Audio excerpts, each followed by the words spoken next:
Guys, why don't you show Tom where you're all coming in from? Throw in the chat whereabouts you're at so we can see what kind of audience we've got here. And I'm going to give them a bit of a brief on who you guys are. We've got Vienna, Sweden, Slovenia, Australia. Oh, wow, Daniel, what time is it there?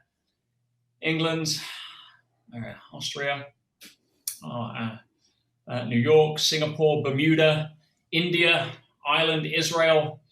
Wow, as you can see, Tom, we've got quite a global group here.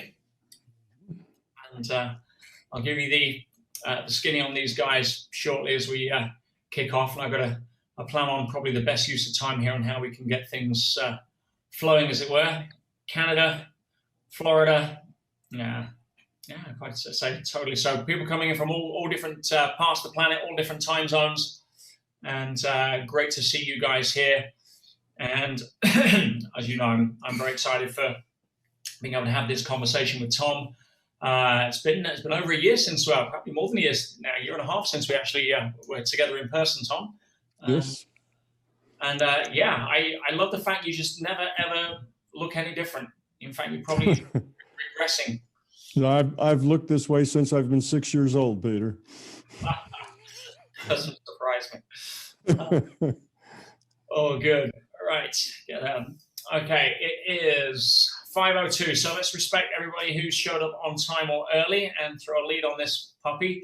And what I'm going to do, guys, is I'm going to give you a brief introduction. Not that Tom needs one, but I'll introduce you guys to Tom. I'm also going to introduce Tom to you guys, so he has some sort of context for understanding the audience here.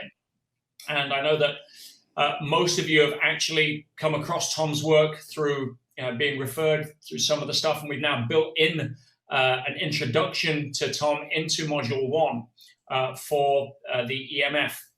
So Tom, the incredible bunch of souls that are in front of us right now are the students and graduates from my 6-month elite coaching program called the Elite Mentorship Forum. And we hear the word coaching. In fact, let me just throw some light on the subject. There we go.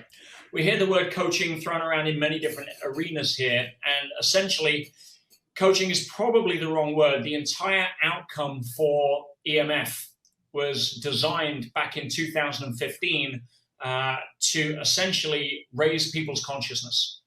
But if you lead to the market with that and you say, hey guys, I've got a 6-month program that's going to raise your consciousness, most people would look at you crazy and have no idea or understanding. Anyone relating to this, by the way? Yes, you all got sucker punched, but you're all here, which is great. And it's essentially the journey. We're not here to teach business skills. There's no business skills or anything like that, which most of my work originally centered on. It's all about improving oneself and ultimately choosing love over fear in ever more challenging circumstances by doing the inner work. And that's why I'm so proud to have these people on, because it is a journey. There is a lot of work to be done on that journey, and everybody here is a graduate of that program. And I've had the privilege of spending time with several of them in person, even though it is a virtual group, as it were. So we're currently about to launch EMF 9. We are going to be graduating soon EMF 8, and EMF 1s to 7 are already through the rabbit hut, as it were, and are with us today. And I've also invited EMF 8 and some 9 as well, just as a little surprise for them. But the very first module that I created around EMF, Tom, it's a series of 12 modules over 6 months, it was called Understanding How the World Really Works. And we essentially drilled down into understanding what you so eloquently describe as essentially a virtual reality. And I went into a lot of sort of wave particle duality, and I didn't have the context for really putting together the model around it until I came across yourself. So now I've kind of introduced you to the people and the context that you have here.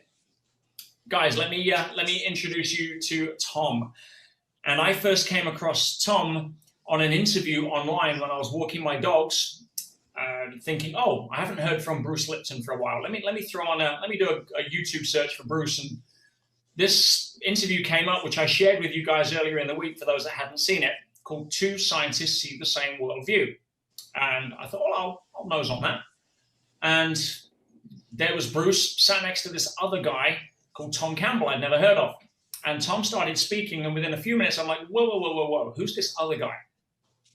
I like what he's saying. I like how it makes sense. And then I went on a Tom binge and started to get familiar with the model that I'm going to ask Tom to articulate for you guys today, which is essentially the my big toe, or theory of everything. And it was the first time in 40 plus years that I'd actually found something that laces tight on virtually everything that I'd been studying fragmentedly over the course of my, 31 years this year in personal growth. And there's a couple of things that I love about Tom. One is that one of his phrases is that if it's not your experience, it's not your truth. This wasn't a guy trying to push his model of the world onto other people, which, as you know, is a foundational tenet of EMF. We have no right to do that. We have only the right to be the example and the invitation. And that really resonated. And the other thing I loved about what Tom said was he said that you really want to be an open-minded skeptic. And he defined that very well. He said, if you're open-minded and you are not skeptical, we call that gullible. I think we can relate. If you are closed-minded, and just skeptical, then you're dogmatic, which is part of the problem we've seen in the traditional sciences for the last 100 years anyway. So I love the fact that he talks about, so it's not your truth if it's not your experience. So if it's not your experience, it's not your truth, and become an open-minded skeptic. So I took that to heart, and for the last X amount of years, I was trying to punch holes in the big toe, and I can't.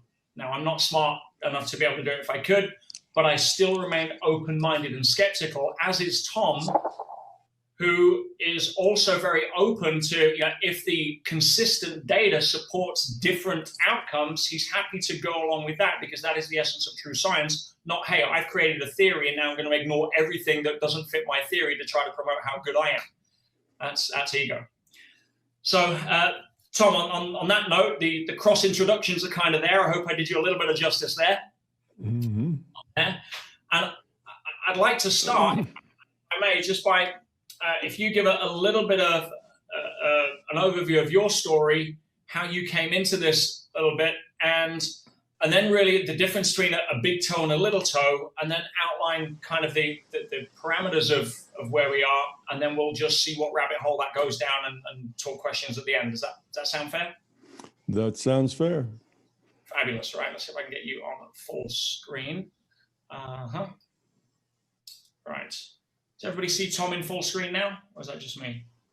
No, that's just me. Okay. Maria, Yeah. do you have the ability to make a spotlight video? Yeah. Oh, no, hang on. That's me. Yeah, upper right hand, it says view. If you click on view, then you have a choice between speaker view and gallery view. Gallery view, you see everybody. Speaker view, you see the big picture of who's speaking and little pictures of everybody else. Oh, no, so that's individual, is it, for people to choose? Yeah.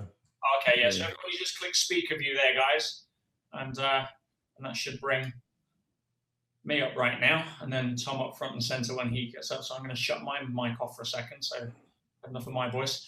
Tom, it gives me absolute great pleasure to give you the floor, and guys, give him some love. Okay. Muted love. I love that. Yes, that's good. Well, let me tell you a little bit about myself as I'll try to follow Peter's outline here.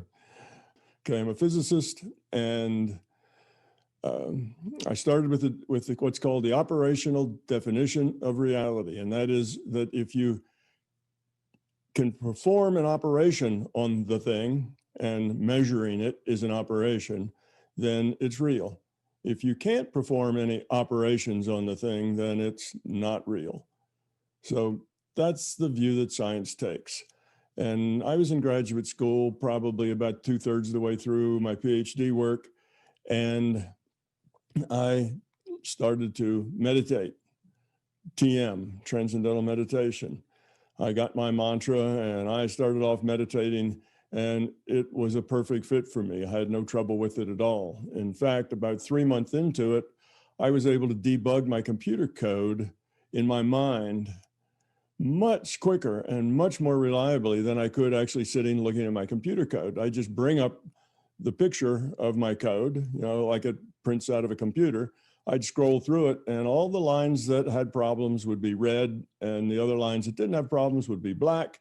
And a red line would go shooting by, and I'd rewind, go back up, look at it, and I recognized all the lines since I wrote all that code. So then I'd go look at it in the physical, and sure enough, those lines that were red were the lines that had problems with the code. Now, you guys aren't old enough to remember the bad old days when computer code was done in punch cards. And in those days, we didn't have any of those nice debug software that is around now. And we didn't have any terminals that you could work from. It was get in your car, drop your cards off at the computer center, and if you were lucky, you'd get them back in a week. So if they bombed because you forgot to put a semicolon at the right place, then that was a week's worth of effort gone because of that bomb. So debugging was really important. And after I worked with this for a while, I was absolutely certain that I was indeed debugging code, physical code in my mind through non-physical means. And that hit me like a ton of bricks. That opened my mind. Now, this was something I couldn't measure. It obviously didn't have any physical components. It was non-physical. It was just mental, and it worked. So I threw out that operational definition and thought that reality is a lot bigger than I thought. And that began my open-mindedness on the subject. It wasn't too long after I got out of school that I had an opportunity to meet up with Bob Monroe. I don't know if you know Bob Monroe, but he wrote Journeys Out of the Body, Far Journeys, and Ultimate Journey. He was a guy that just had out-of-body things happen to him. He didn't want them to happen to him. He thought he was insane, but he played with them because they'd happened anyway and convinced himself that they were real, just like I convinced myself that this mind space had some real consequences. So I began working with Bob. And the deal was he was looking for some physicists and other scientists to help him run a lab and put his out-of-body experiences on the scientific map. He didn't like being the strange old guy who had, these odd things happen to him. He wanted it to be science. He wanted it to be real. So he was looking for some scientists. He was a wealthy guy, so he was looking for some scientists to study this. So I volunteered, and the deal was he'd teach me how to do out-of-body, then I would be a free physicist working in his lab. So that was the deal, and that's what happened. So within, it wasn't long, within 6 months or so, the year, I was able to go out-of-body on demand whenever I wanted to. And another fellow working with me, Dennis Menerick, he also was able to go out-of-body on demand. And what I did was, I was the physicist of the group. Dennis was a double E, electrical engineer. My job was to come up with, how does it work? Why does it work? A theory, something that would make it make sense. So it just wouldn't be strange, weird stuff. It would have some model behind it. So that's what I worked at. And for the next 35 years, I'm doing research in the non-physical. I'm trying to see how things work. I could go out of body. I could remote view. I could use my mind to heal. I could, see what was going on in another room, read numbers that are put on a blackboard, someplace else. So we did all this evidential things just to convince ourselves that it was real. Both Dennis and I came into it with the idea, I don't know if this stuff's real or not, but we'll find out. So we worked on evidential things just to convince ourselves that it was real. Well, I had lots and lots of evidence that it was real after 3 or 4 years of working about 15 to 20 hours a week with Bob Monroe. I had hundreds of hours that convinced me that what was going on was indeed real. So I began to collect all the facts I knew about consciousness from this research. So when I say research, what I mean is you do something like remote view or heal, and then you change a variable and you do it again. And then you change that variable again and you do it again. And you have to do this literally thousands of times through many, many variable changes. And eventually you get some idea of what affects what, how things work. And I had this list of facts of the non-physical. And one of the most obvious facts of this mental world that I was playing in was that consciousness was fundamental, that this physical reality was not fundamental. And the reason I knew that was because from the consciousness state, I could modify things in the physical reality. But from the physical reality, I could not modify consciousness. So the arrow of causality was from consciousness to the physical. That made consciousness the superset, the physical the subset. That made consciousness fundamental and the physical world a product of consciousness, some sort of subset of consciousness. And that worked in many ways. Can you change things in the physical? Can you modify what's going on in the physical? But it only works in that one direction. So that would be just an example of, after years and years of changing variables and doing the same experiments over and over again, I finally decided that I had enough to write a book about consciousness and what it was and how it worked. So I wrote the My Big Toe books, mainly a theory of consciousness, but I realized the physical was a subset. So I knew that there should be a way to derive science, derive physics from first principles from an understanding of consciousness. But it was a couple of years after I published these books, this trilogy of books, that I suddenly got the aha moment that let me see just how to do that. And I started deriving physics from the understanding of consciousness. And I was able to provide a logical derivation of quantum mechanics. Why is it that particles should best be modeled by probability distributions? Why is that? We know that's true, but from consciousness, you can derive why that has to be true, why it is true from very fundamental things. Why should the speed of light be a constant? No other speed is constant, irrelevant of the frame that it's in or the motion of that frame, but light is. It's the only thing like that. That's the big mystery behind relativity. If you make the assumption that light speed is constant, then you can pretty easily derive relativity just from that assumption. But science doesn't know why that's the case. Well, if you start with understanding consciousness, you can derive why that C is a constant. And a lot more details. There's lots and lots of small details that come along too. There's things that physics calls paradoxes. Paradoxes are things we know, things that we know because experiments tell us that this is the way the world is, but we just don't understand why it's that way. Those are paradoxes. And coming from the perspective of consciousness, you can logically derive solutions to every one of those paradoxes. So that was kind of the unity of kind of metaphysics and physics.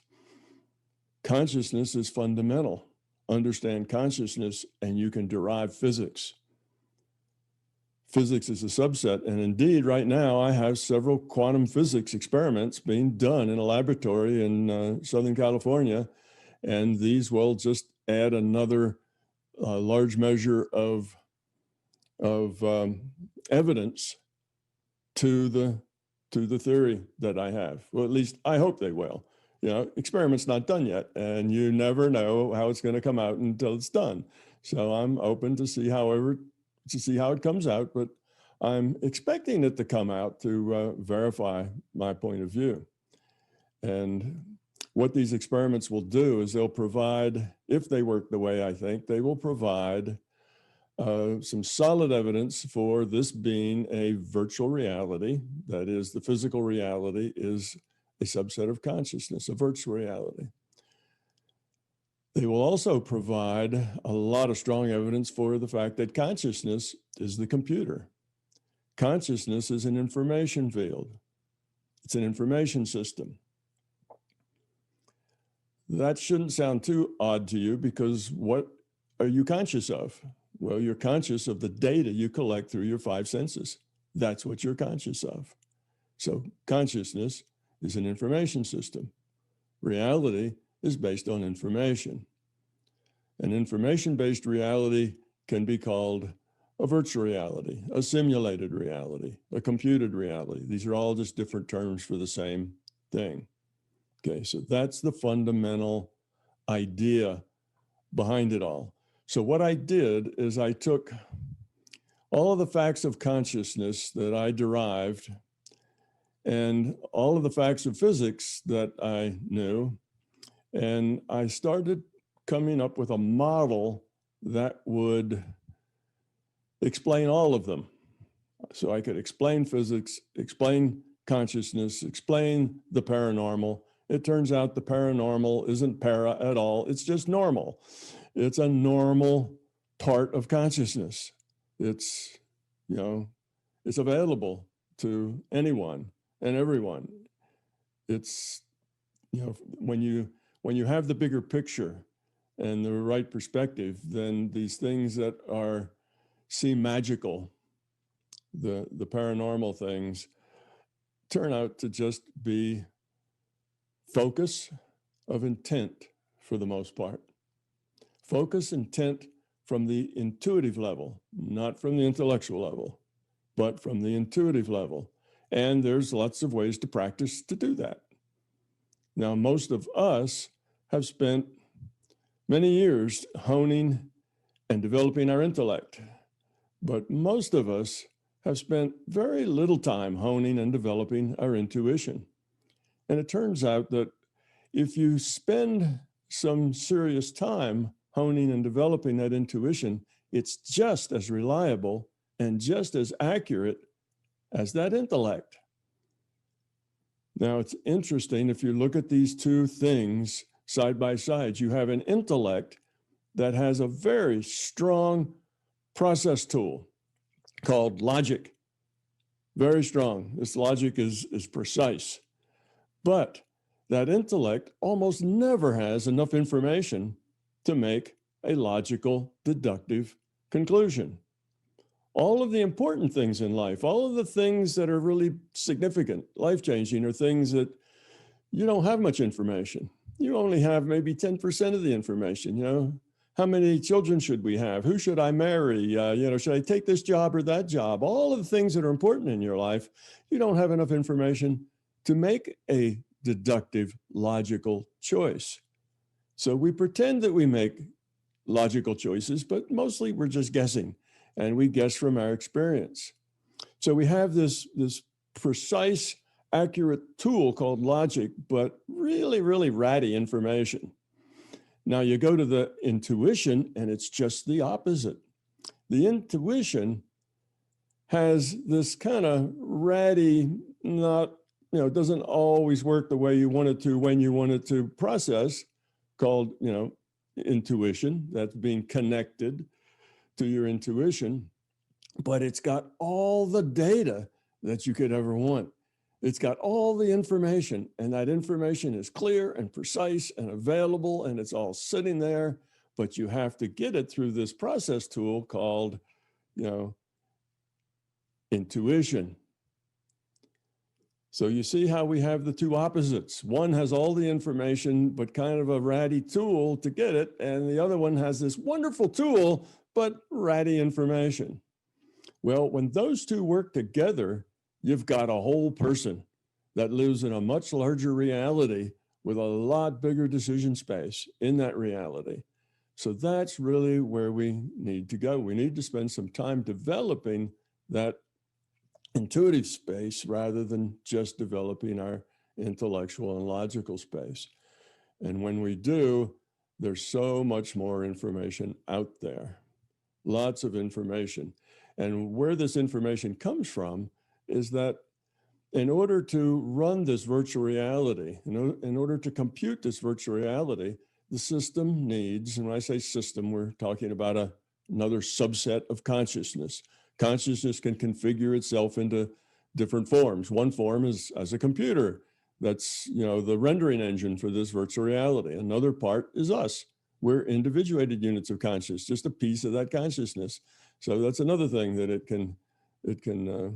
a way that it can organize itself. So we have this larger consciousness system. It's an information system, and it has created this virtual reality for us to learn in. If you have an information systems evolve. In other words, they continue on by lowering entropy. If you have all the bits in an information system and they're all random, there is no information in the system. Random bits have no information. You start ordering those bits, making that order mean something. That order is maybe a symbol or has some other meaning to it. Then that is information. So ordering the random bits creates information. An information system evolves by creating more and more useful information. It does that by ordering. When you take disorder and move it to order, that's a measure of entropy. Entropy is a measure actually of disorder. So an information system evolves by lowering its entropy. Okay? Now, that's what it does. It has to create more significant, more meaningful structures. That means more organization, ways of connecting, ways of doing things.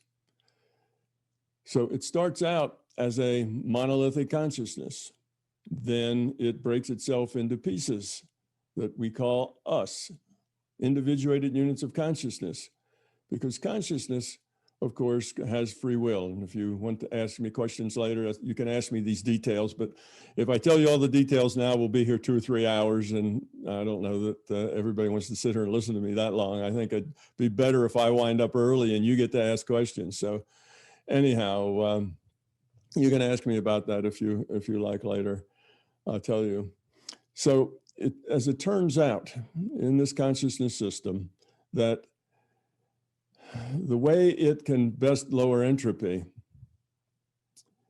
is by caring, by cooperating, by having empathy.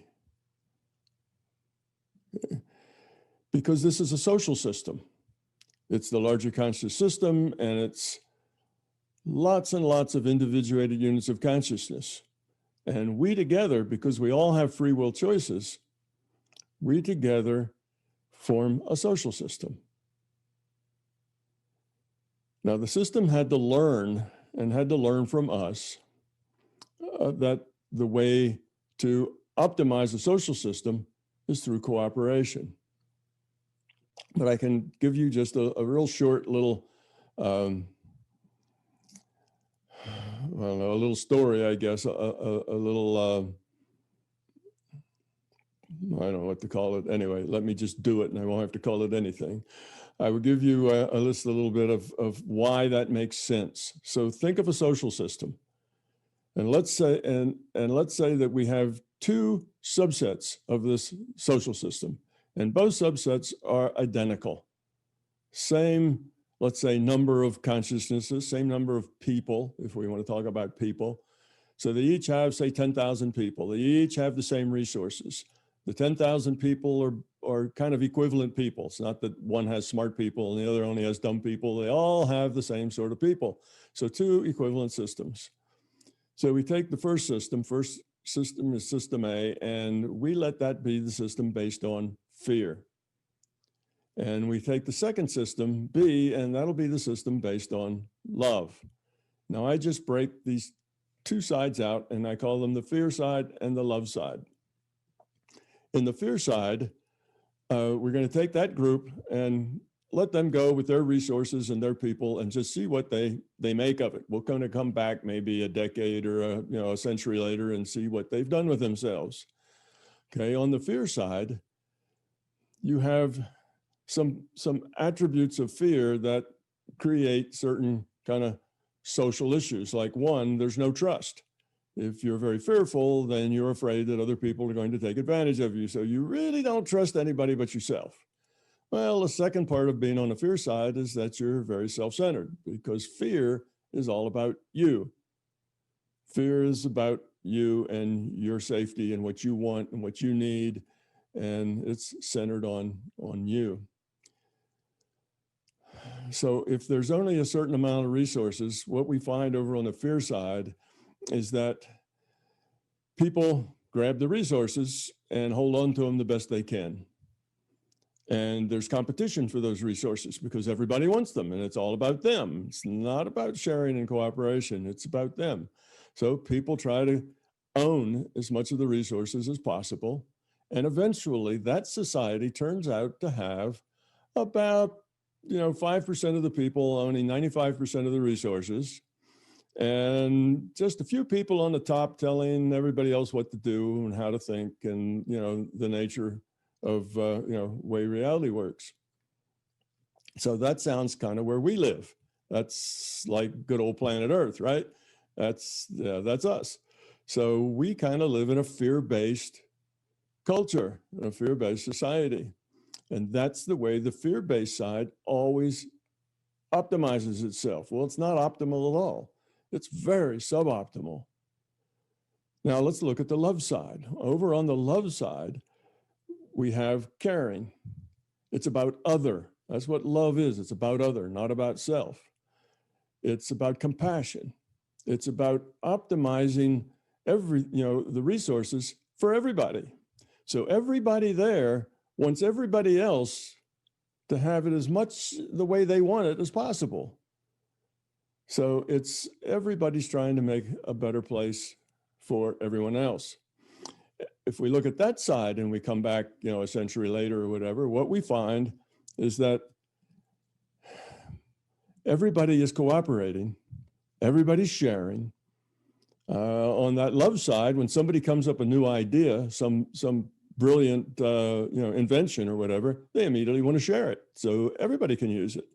On the fear side, somebody comes up with a new idea, they want to keep it close to the vest because they're going to be able to make that good for them. They're going to be able to sell it or make money on it or somehow make their life better, so they are more likely to win the competition with others. So it doesn't get shared. It gets used for whatever profit can be squeezed out of it. Now, so we look over on the love side and we realize that the people there have the maximum personal freedom.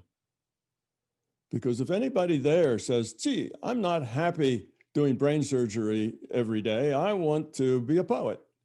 Well, all the rest of the people in that society try to reconfigure in a way to make that available to that person. You see, because poetry is a good thing too, as well as brain surgery. That's useful. So if somebody wants to do art, if somebody wants to do science, if somebody wants to do engineering, if somebody just wants to raise children, that's okay if that's what you want to do. So the system will always try to reconfigure to make everybody's world as full of potential and full of satisfaction as possible. How can we rearrange this so that everybody gets to do what they want, how they want, when they want, as far as that is available? So the resources are shared. So that's why we come to the conclusion that an information system, as it evolves toward becoming love. You see, so naturally we have this larger consciousness system. It's an information system, and it is evolving toward becoming love because that's the optimal system. Now, that larger conscious system didn't necessarily know all that in the beginning. And in the very beginning, it had these individuated units of consciousness, and it said, all right, you IUOCs, here's what we're going to do today. Everybody's going to be nice to each other, right? And of course, these little IUOCs with free will said, nah, not us. We got something else we'd rather do. And that didn't work out. So the system started to get a little pushy. Yes, you are going to do this. You must pay attention and do what I tell you. And the little IUCs with free will said, no, thanks, Pops. We're out of here. We have other things on our mind. And the system had to, through its own trial and error of trying to be forceful, trying to be demanding, trying to threaten, trying to force and control, it realized none of that worked. All of that was counterproductive. It just made things worse. And it finally realized that the way to interact in a social system that's helpful for everybody, that actually lowers entropy, is by caring, supporting.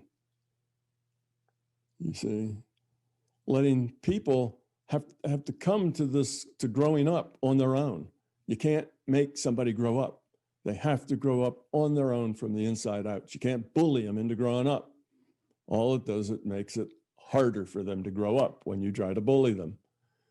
So the system learned this, and the system became a very loving, caring system. And we were kind of the individuals, the individual units of consciousness that taught it, that lesson. And now we have to learn it as we interact with each other. And because we're consciousness, we communicate. That's what consciousness does. It sends messages back and forth. Well, here was all these individuated units of consciousness, like in the great big chat room, sharing messages back and forth, but nobody's growing up much because there aren't any real consequences to anything. And the system says, oh, I can help by creating a reality with consequences. In other words, with a rule set that defines things, with a context that creates meaning and strategy. So it starts this virtual reality that we call the physical universe. It has some initial conditions, a rule set, punches the run button, and lets this virtual reality evolve. Eventually, it evolves into our physical reality. It's just a virtual reality. It's an entropy reduction trainer for individuated units of consciousness. And that's what we're doing here. So now we have this idea that, why are we here? We're here to grow up. We're here to become love. We're here to learn how to care, how to give, how to get rid of our self-centeredness. And instead of saying, what's in it for me? It's like, how can I help? You see? So that gives us the other side of this theory. One side is physics. Okay, it does better physics. So we can rewrite physics and rewrite biology and rewrite almost all of science, neuroscience, psychology. We can rewrite that as we solve all these paradoxes. Now we have something that makes really good sense. So yay for science, but also yay for philosophy, yay for theology, yay for epistemology, ontology, cosmology, because all of these mysteries start to fall out with logical understandings of them. And yay for the paranormal, because now it's just normal. It's not para, because we understand it. We understand how it works, why it sometimes doesn't work. We understand, all about it. It's just an attribute of consciousness. It's the way consciousness works. So that's kind of it in a nutshell. I've tried to make a real fast sweep over the whole thing so you'd get both sides of it. You'd get the philosophy side, there was this war in philosophy going on since before Plato, where you had the idealists versus the realists. And that argument went on in philosophy right up until we got to 1920s, the double slit experiment. And that basically solved that. And the idealists were the ones that won. The realists basically said, what you see is what you get. There isn't anything else. That's it. Done. So that was basically materialism and determinism. That was where the realists went. The idealist says, well, there's more to this life than what you see. It's not just this physical stuff. That's not all there is to it. There's other components to us besides that. And these other components are non-physical. That puts them in the ideal. Okay, so this argument raged and raged and raged. Well, of course, that argument is a done deal now. It's the idealists who win. It's not just a physical deterministic place. And quantum physics pretty much demonstrated that materialism doesn't work in science. It's bad science. It doesn't work. Physicists used to see electrons as little chunks of matter with a charge. And that's what, if you're as old as I am, that's what you were taught when you were in school, right? You have this little chunk of matter and has a charge, and these electrons, they zip around the nucleus with their little charge and orbits and so on. That's what you learn. Well, all of that is nonsense. It's not like that. And if you try to do physics with little chunks of matter with a charge, you can't get anything right. All the experiments turn out different than what you predict they will. But if you think of the electron as a point with the attributes of mass and the attribute of charge, now you can get right answers. You can predict things that actually happen when they smash particles together. So what is a point with attributes of mass and charge? Well, that is a simulation of an electron. When you simulate an electron in a computer, you make it a point and give it attributes of mass and charge. That's matter, or that's electron as information, as opposed to electron with mass and charge. So that's where physics has gone in the last 100 years, basically since quantum physics started in the 1920s. So now we're in the 2020s, and it's continued to go that way. And we know that materialism is not the right answer. That when physics has some very basic things that it derives everything else from. And those things are like space, time, charge, mass, probably a couple of other, spin, gravity. There's some basic things. Time, I don't know if I said time or not, but time. All those things are basic things, and all the rest of physics is just how those things interact with each other. That's all physics is. But yet, if you ask any physicist, well, what is time? What is space? Where does time come from? Where does charge come from? Where does mass come from? They have no idea. So all the fundamentals of physics just are. They just are. We accept them that they are, and we don't have any causality for them whatsoever. They're beyond causality. So we could say that physics is based on mysticism. It's based on things just being because they are. Don't ask me why or how, they just are, you see. Whereas when you have this understanding of reality being a virtual reality, then you know exactly what all those things are. They're information. Then that information acts according to a rule set. That rule set is what we call our physics and our chemistry, our science.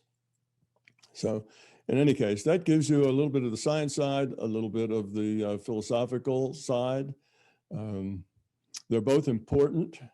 They both have their place.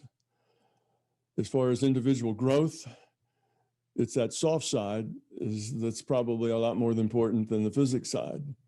The physics side is important because one day it's going to be the thing that helps all the rest of us grow up And if these ideas ever make it to the mainstream, it will be the physics side that puts us into the mainstream. But the soft side is important because that's all about us and our life and our relationships and interacting with each other.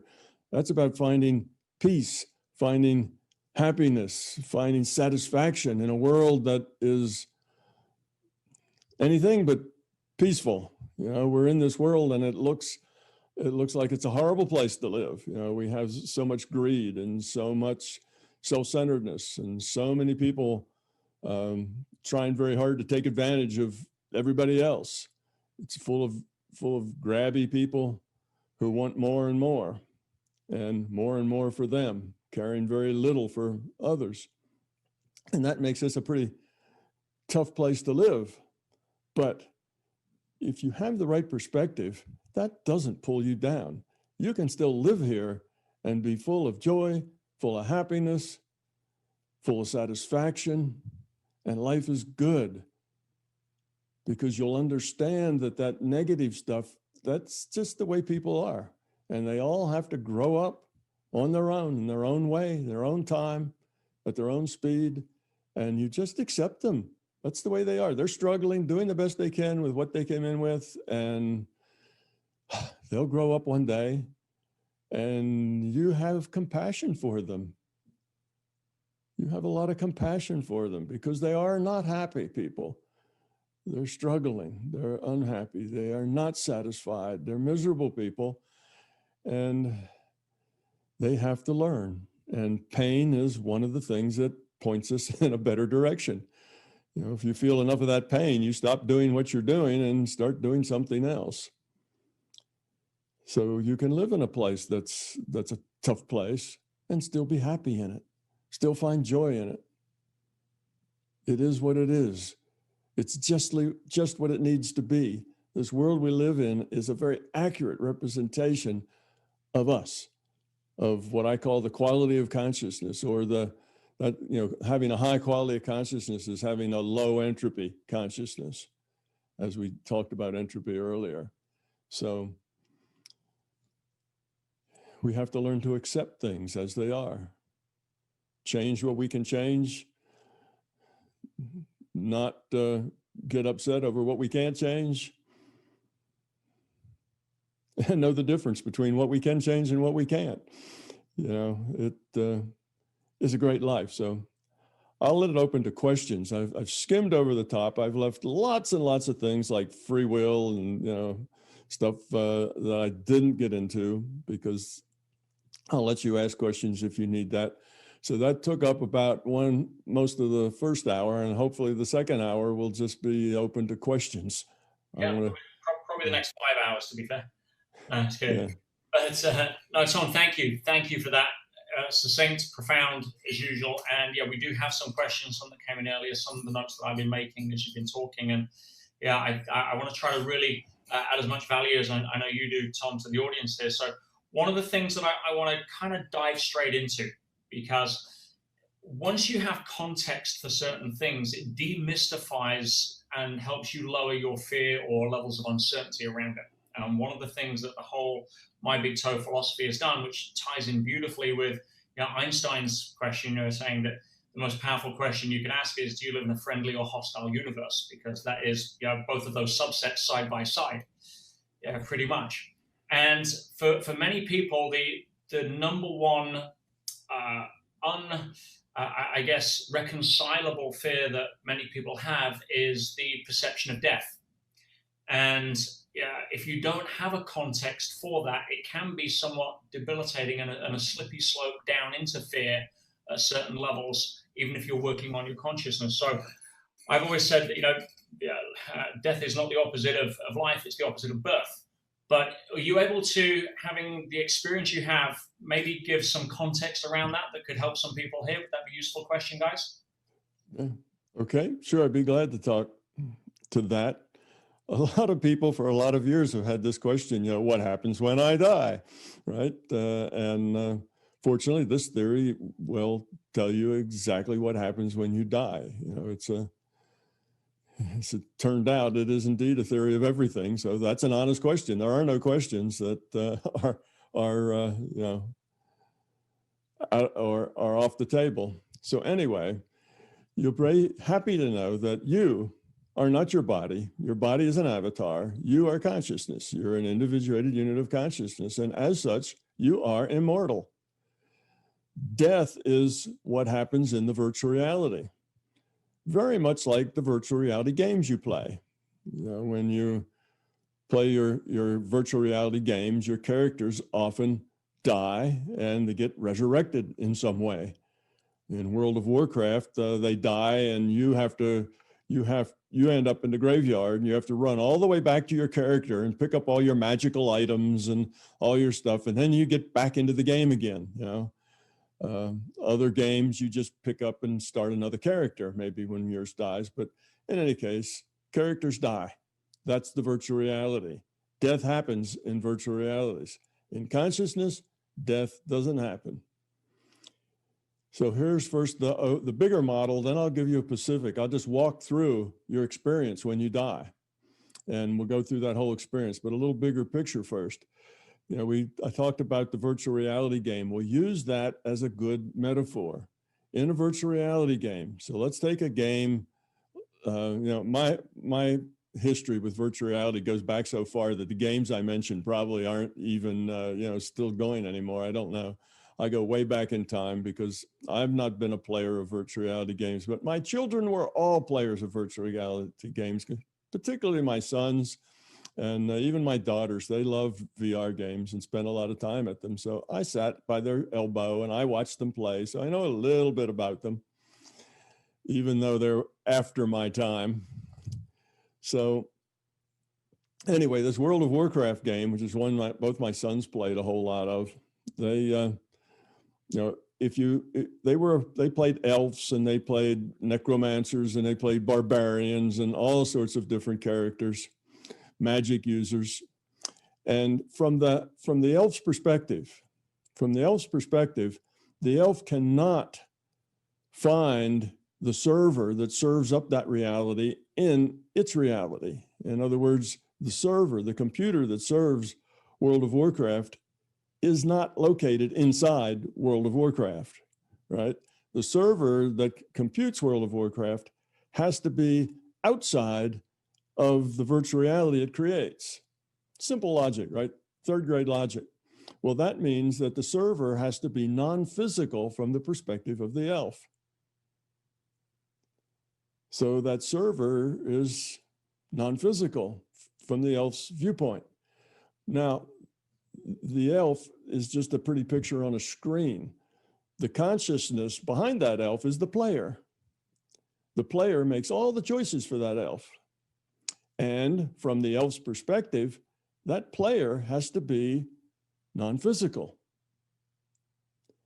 And what's more, that non-physical player and that non-physical computer both have to be in the same reality because the player and the computer is really what's going on in that game. It's a player talking to a computer and a computer talking to that player. The player says, make my elf run. And it tells the computer draws the picture of the elf running, and that has consequences. The computer shows the consequences and then asks the player, now what do you want to do? You see, so it's just a player to computer, computer to player is what's happening. And that conversation can't take place across different reality frames. It has to be in the same reality. So here we are. Our body is the avatar, like the elf. The computer has to be non-physical to us. And the player, our consciousness, has to be non-physical to us. So now who do you identify with? Do you identify as the elf or do you identify as the player? Well, we tend to identify ourselves as the elf. That's our bodies. We think, oh, that's me, that's my body. But actually, that's just a virtual body. And who you really are is your consciousness. So when that elf dies, you, the consciousness, don't die. The player doesn't die when the avatar dies. The player goes on, gets another player, or rehabilitates that one. So that's the basic model of death in this model. It's just a virtual death. It's not an actual death. So here's what happens from the perspective of that avatar. Well, I have one other thing, I guess, at the higher level to say, and that is that, okay, a piece of the larger consciousness system is the individual, the individuated unit of consciousness. And you can just think, not so much that you take a big knife and cut out a chunk of the larger conscious system and set it aside and say, that's an IUOC, an individuated unit of consciousness, but more like the system just takes a part of itself and partitions off a piece of that, and it calls that an individuated unit of consciousness, gives it its own free will choices. So it's a subset of the larger consciousness system. Now, the individuated unit of consciousness also creates a subset of itself, and that subset is what logs on to make choices for the avatar. I call that a free will awareness unit. So we have an individuated unit of consciousness, partitions off a piece of itself, just the piece that represents its quality, its entropy, how low its entropy is, its quality of consciousness, no memory. And it takes that, then that free will awareness unit, and that's what logs on to your body avatar. Okay. So as far as that free will awareness unit goes, that avatar's experience is its experience. As far as that free will awareness unit knows, it has no other experience except that avatar's experience, because it didn't come with experience, it just came with quality. So it identifies with that avatar and thinks it is that avatar because all of its experience is the experience of the avatar. It's making the choices for that avatar. So that's why you identify so much with your body.